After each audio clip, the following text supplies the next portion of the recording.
Hi YouTubers, it's me again. I just thought I'd do a small video about my chest reconstruction, which started in January 2010, and I've since had 5 surgeries, which I know seems a huge amount, but I'll explain shortly. And I'll be having the final surgery in the summer this year. Right. After a lot of research around different surgeons in the country, some are very well experienced, have done lots of F2Ms, lots of M2S, and do some really good work, I decided to opt for a local surgeon who is excellent in his field. His name is Mr. Kneeshaw. He works at Castle Hill Hospital and he works at the cancer care unit, where he's constructed and reconstructed many male and female chests after cancer, or even just if blokes have had gynecomastia or man boobs, he sorted that out very successfully, and women go to him for boob jobs, breast augmentation and things like that. So I decided, on the advice of Helen, my partner, to go and see Mr. Kneeshaw, as she'd had her surgery done by Professor Drew, who trained Mr. Kneeshaw at Castle Hill, and the team who worked there. And after her gender reassignment, she had breast augmentation by Professor Drew. It was his first trans woman, and I have to say he did a marvellous job. And since that time, she has recommended Mr. Kneeshaw and his team to others who have seen her breast implants and breast augmentation and have been absolutely in awe of it, and have wanted to go and have it done by him. No complaints to date. They've all been very, very happy. So I decided to go see Mr. Kneeshaw, and we self-referred. Helen wrote a letter to him as my advocate, and he wrote back very quickly, and in December 2009 I had my consultation with him, having been on hormones for 1 year. He told me that he could do it one of 2 ways. I was a very large chested guy, somewhere in the region of a 38 double F probably by the time I got to see Mr. Kneeshaw.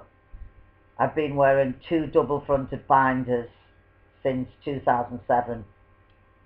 It was becoming very uncomfortable. My asthma was suffering from it. I was getting sore, very sore under my breasts. It was extremely uncomfortable. I'm sure there's those of you out there who can relate to what I'm saying.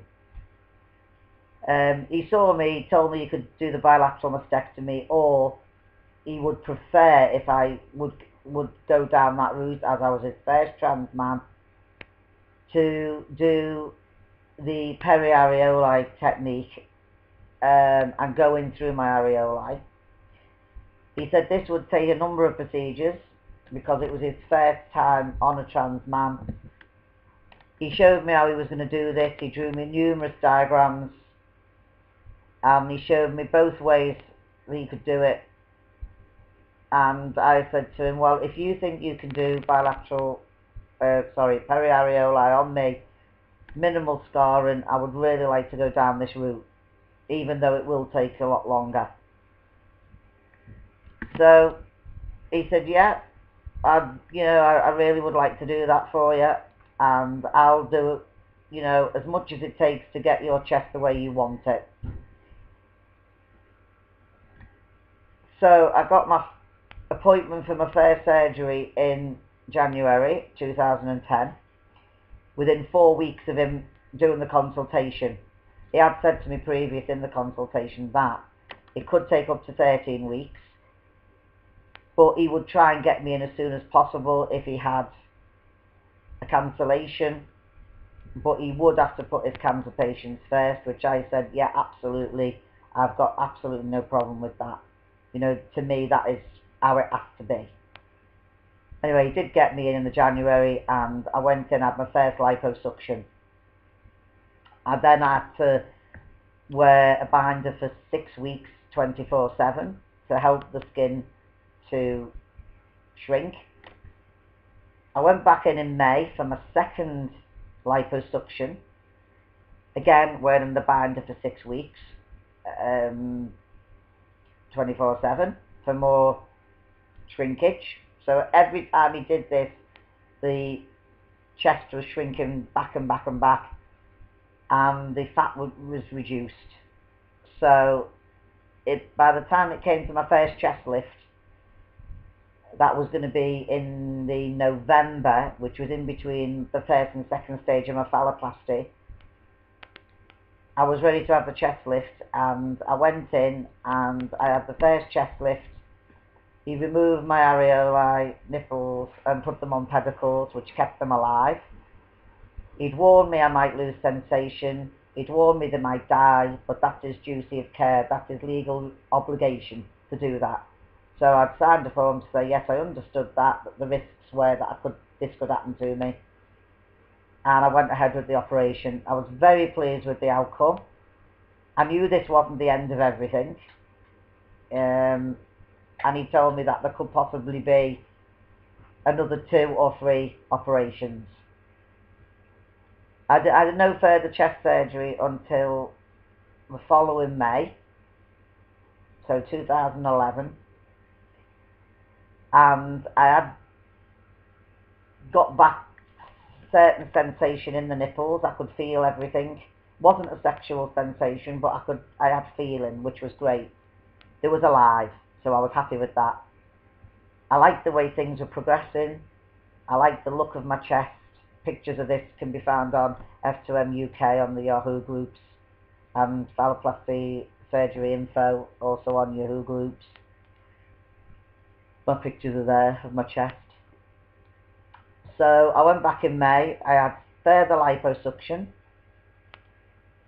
and I had a further chest lift.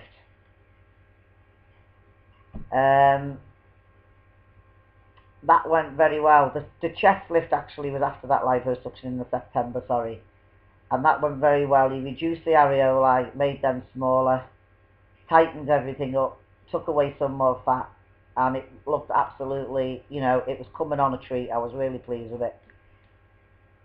I haven't had any more surgery since then, so it's now September, it's now June 2012.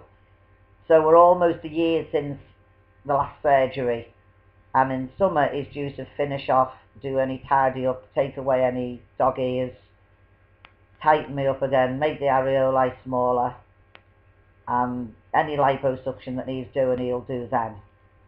He's extremely pleased. He was under the instruction of a top plastic surgeon in Oxford all the way through this process. He's also very pleased with the outcome. So it will be 6 surgeries altogether. And I'm absolutely thrilled with the results so far. And hopefully, you know, after this last surgery, everything will be exactly how he wants it and how I want it. I wouldn't go any other way again. I'm very happy. I knew it would be a slow process because it was his first trans man, since which time he's done several trans men who are all very, very happy with the results. And that really is a major achievement, and I'd recommend Mr. Kneeshaw to anybody, as I have the utmost confidence in him.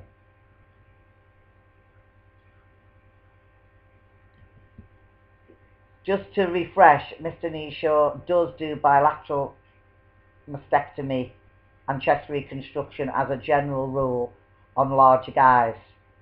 The periareolae is the one that he usually does on under a C cup now, as he's told me in recent consultation. Okay guys, any questions, just leave them below, and I'll be happy to answer them. Thanks, bye for now.